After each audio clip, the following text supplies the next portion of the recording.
But stereotypes are feelings that showed up in those first auditions. You can give me one or two examples of that. I started going out for a lot of street guys or rapper or, thugs. I would get in the audition room. I would hear, could you just make them a little bit more urban? And they would do the hand moves, and then I was like, okay, so you start to click in quickly because again, as an actor, you're like, I want to give you whatever you need. And I'm seeing what's happening here. And I'm like, great, I got to go do this. And I'll never forget showing up to auditions and having like the traditional awful term where they say the white tank top on. That was my thug outfit I used to wear to these auditions. And I remember like being in an audition room and looking at everybody else in there. And I was thinking, look at this guy with his neck tattoo and his like knuckles, and I was like, that's the guy that you need, not me over here trying to like sit. I'm gonna sit like him.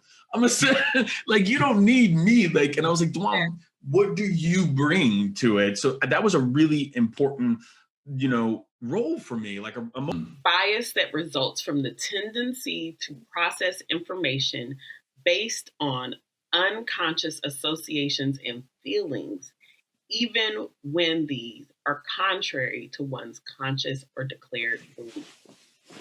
I'll give you the example that you gave me when you were trying to be the thug. Processing associations. So I see Gentleman X across from me, slouched down, neck tattoo that his cousin might have just shown there, right?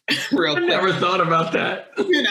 And I have an unconscious feeling that he might be a real thug. Even though in my own experience, in my own life, I know that this role has many layers based on my lived experience, and that what they're asking me to do can't be the only thing that happens for this person that they're stereotyping. Does that make sense? It does. And I've told that story millions of times, and I've never once thought to myself that person could also be playing a character as well. That I never once thought that like Ray could have like stitched it onto the neck. Do you know what I mean? Like it doesn't, because that was out of my vision. I couldn't see that, so I absolutely associated what I thought, was a thug without bringing all of that other stuff into it. Yeah. And that's implicit bias, right? It's the way in which what we see and what we hear and what we're taught influences how we see the world.